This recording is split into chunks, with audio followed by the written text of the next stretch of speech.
1986 Өмнөд Солонгосын Намгүм ногоон талын нөмөрсөн тусган болох Ховасон. Гэвч тэр жил хүн бүрийг айдас нөмөрсөн. Нэгэн залуу эмэгтэй алууж нутагт даяар айдас татуулсан бөгөөд энэ бол ердөө эхлэл байсан ба 10 жил үргэлжилсэн 30 жил бариадаагүй цуврал алуурчны түүх ингэж эхэлсэн.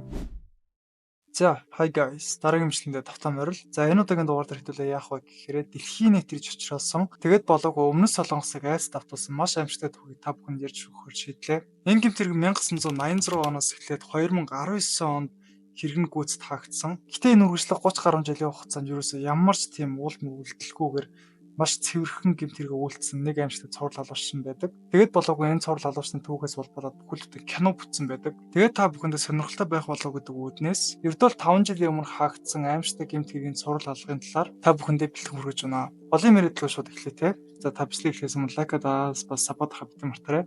Энэ болон судалгаа, энэ болон баримтуудыг цуглуулахын тулд маш их цаг хугацаа орсон шүү. За тэгээд бичлэгэнд орцгоё. За Ховасон гэдэг энэ тосон болохоор ямар ч гэмт хэрэг илэрдэг маш тийм тайван тосон бол байсан юм байна. Тэгсэн чинь 1986 оноос 2091 он хүртэл 10 гаруй эмэгтэй энэ тосгонд хүчирхийлүүлээд бас амнасаа алдсан байна.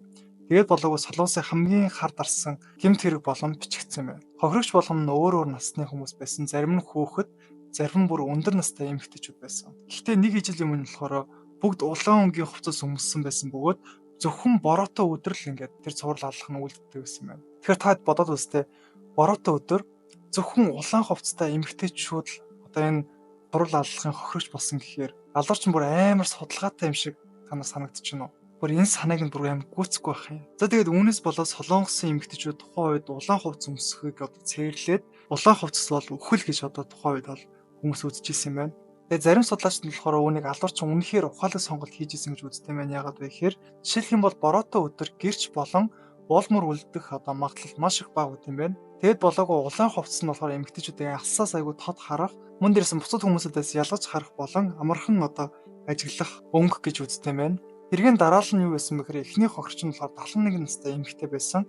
Харин хоёр дахь хохирч нь болохоор 25 настай залуухан эмэгтэй байсан юм. Тэгээд гурав дахь хохирч нь юу вэ гэхээр 13 настай охин байсан юм байна. Тэгэхээр энэ хулгайч нь 75, 25, 13 гэдэг энэ цуврал алуурч нь бол нас бол ямар ч хамаагүй байсан юм байна. Энэ цуврал алуурч нь яаж исэн бэ гэхээр загсчлан хохирчиг өөрөө дур мэд сонгодог байсан юм байна. Та хэд мань харж байгаа энэ зураг болохоор мөрдөн шалгах явцад тайлангийн хэсэг зурнууд харагдаж байна. Тэгээд болоогүй хохирч бүр нь улаан бүслүүртэй дотор хувцастай байсан бөгөөд хэргийн газар бүр бараг л ямар ч хурууны ихээ үлдээгүй байт юм байна. Тухайн мөрдөн байцаагч болон цагдаагийн хүмүүс юу гэж үзчихсэн бэхээр энэ бол үнэхээр мэрэгжлийн түвшний алуурчин байна гэж бол гэмт хэрэгтнийг үзсэн юм байна. Тэгээд болоогүй мөрдөн шалгах явцад маш олон хүндрэлүүд тулгарсан. Тэгээд тэрний юу гэхээр Солонгосын түүхэнд хамгийн өргөн мөрдлөг энэ цуврал алуурчин дээр бол хийгдсэн байт юм байна. 2 сая гаруй цагдаа нар 20,000 гаруй сэжигтэн шалгасан ч ердөө ганцхан ширхэгцсэндээ нотлох баримт ерөөсөө олдоогүй гэнэ.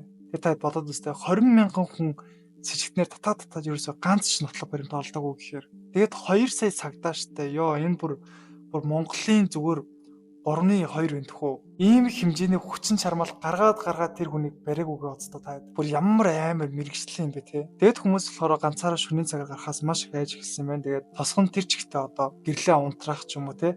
Тэр өөрийгөө байгаа гэдгээ айллах нууж амьдарч ирсэн юм байна. Тэгээд тухайн үед болохоор шинжлэх ухааны технологи ерөөсөө хөгжөөг байсан учраас ДНХ шинжилгээ авах боломжгүй бол байсан юм байна. Улмөр нь өдөр эртсэн замхарч байсан учраас цагдаа нарт бол итгэл найдвар гэдэг зүйл бараг л төрөөгүй гэсэн тайлбар өгсөн байна. Тэгээд 1980-ад онд ч ДНХ Солонгост хараахан тэмцээн хөгжөөг байсан учраас Америкийн нэгдсэн улс 180 гаруй ДНХ-ийн шинжилгээ явуулсан юм байна. Тэгээд тэр нь нэгэн ч таараагүй.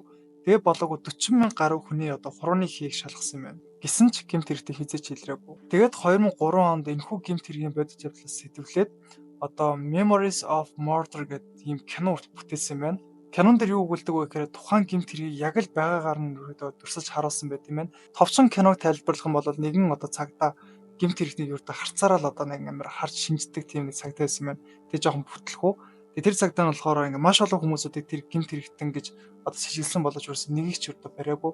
Тэгэд болоог бүр сөөвүүлээс хүртэл маш сайн чадварлаг тийм мөрдөгчийг урьж хамтдаа мөрдлөг хийгээ явдаг.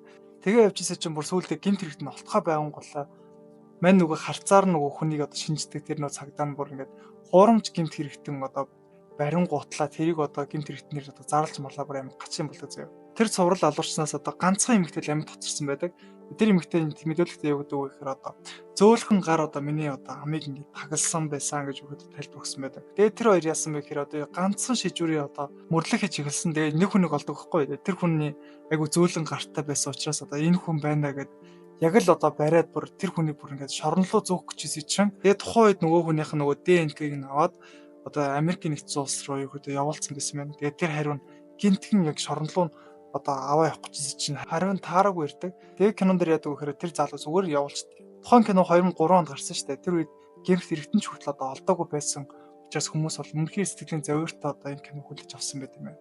2019 онд хэрэг гарснаас хойш 33 жилийн дараа нэгэн хэргийн ДНХ-г шинжлэх боломжтой болсон. Өөр дүр нь бүр үнэхээр гайхмар байсан.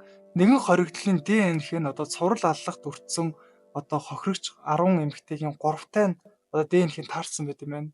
Тэр гэмт хэрэгтний нэр нь болохоор Ли Чун Жэ гэдэг нэртэй. Тэрээр өөр нэг гэмт хэрэгт ял идэж байсан бөгөөд энэ бол өөрийн хүлээмжшөөрөхөөс нааш олдохгүй алуурчин байсан. Тэгээд ДНХ-г таарсан учраас 2019 он буюу одоо ковидын үед энэ цуврал аллагын алуурч нар өгöd бол зарласан юм байна. Лиг гихч нь болохоор нийт 14 хүн хөнөөсөн гэдэг хүлээмжшөөрсөн. Тэр 30 гаруй жилийн турш одоо сул чөлөөтэй явж байсан. Үүнийг сонсоод үнэхээр олон нийт үнэхээр бухимдсан. Шүүх хэргийг одоо хэрэгсэхгүй болсон ч хоригчдын ар гэр нь гүн зовёртой үлдээсэн бөгөөд эргэж яагаад уурсан бэ гэхээр энэ одоо олон жилийн хугацаанд яагаад хууль хяналтын газар юу хийж байсан бэ гэж одоо асууж байсан байна. Тэгээд эцэст нь алуурчныг одоо бариад яг энэ гэмт хэрэгээ яах гэж үйлцсэн талаар ерөөдөө гэмт хэрэгтний шинжээчнэр бол асуусан. Тэгээд бид нар ч ямар тайлбар өгсөн бэхээр хүүхэд наснда одоо хүчирхийлэл ганцаардаа сэтгцэн эмэгтэй бол тэр хүн байсан. Мөн дээрэс нь цэгт байхдаа дарамтанд одоо өссөн. Тэгээд гэр бүлээ зоддог гаж зуршилтай байсан.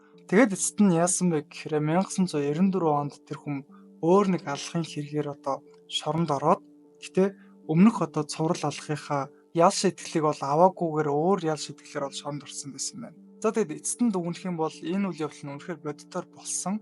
2019 онд 6 жилийн дараалал гэмт хэрэг тайлсан байна. Тэгэхээр энэхүү аимшиг түүхээс бидний одоо сургамж болох зүйл нь юу вэ гэхээр энэ одоо хүн бол хүүхэд наснда маш их хүчирхийлүүлж одоо маш их дарамтыг одоо өөр төр мэдэрдэг байсан гэжсэн тайлбар өгсөн. Тэгэхээр хэрвээ таны эргэн тойронд одоо хүчирхийлэл давтаж байгаа мөн дээрс хэд их ганцаардал донд байгаа ч юм уу тийм шудраг бус зүйл хэрвээ та бүхэнд харагдах юм бол энэ бүхэн бол үнэхээр таслан зогсоох ёстой гэдэг бол энэ түүхээс бол юулаа харж болж байна. Манай Монгол ардын зүрх үг гэдэг чинь хүн болох багаас хөлөг болох унаганаасаа гэдэг үг байдаг. Тийм учраас хүүхэд нас гэдэг бол бүх зүйлийн суурийг тавьдаг нас. Тэгэхээр энэ насыг бид нэр хайлаж бас хамгаалж явах нь хамгийн зөв ёсны. Энэ зүйлээс одоо мэдэх ёстой нэг point юм болов уу гэж нь бол хувьдаа бодож байна. Тэгээд дараагийн аимшигтай, сонирхолтой бас амар зөвүүн гэмтэргүүдийн талаар хэрэг сонсох хүсэх юм бол та хэд мань лайк дараа, сабскрайб битэн мартаарай. За тэгээд bye guys.